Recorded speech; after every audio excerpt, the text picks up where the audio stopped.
Bonjour tout le monde, alors j'espère que vous allez bien. Aujourd'hui, on va commencer une nouvelle leçon qui est principalement destinée pour les personnes qui sont en première année collège ou l'équivalent de cinquième. Alors, donc la leçon, c'est le parallélogramme. Donc, alors, donc pour la définition, qu'est-ce que c'est qu'un parallélogramme? Donc, un parallélogramme, c'est une figure comme ce que vous voyez ici. Donc, c'est un quadrilatère qui a ses côtés opposés parallèles de A2. Voilà, donc ce qui va expliquer tout simplement que si ABCD est un parallélogramme, alors AB sera parallèle à DC et AC.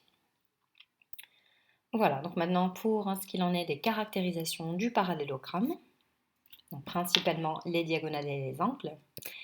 Donc pour un parallélogramme, vous avez ici le centre O qui est le milieu des diagonales.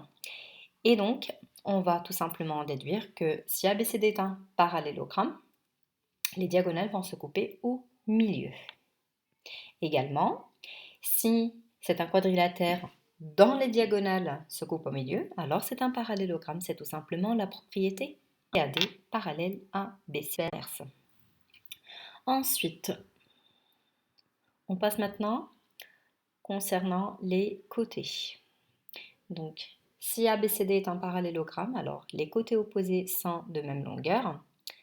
Et ensuite, si ABCD est un quadrilatère dont les côtés opposés sont de même longueur, alors c'est un parallélogramme. Et on a AB est égal à DC et AD est égal à BC. J'espère que ça va être court et concis pour vous.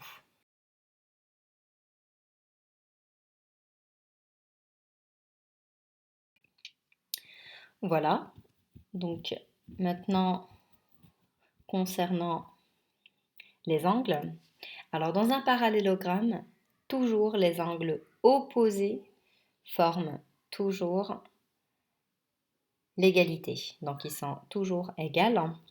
Et la somme des angles consécutifs, par contre, vont former 180 degrés. Par exemple, ici, on a CDA plus DAB est égal à 180 degrés.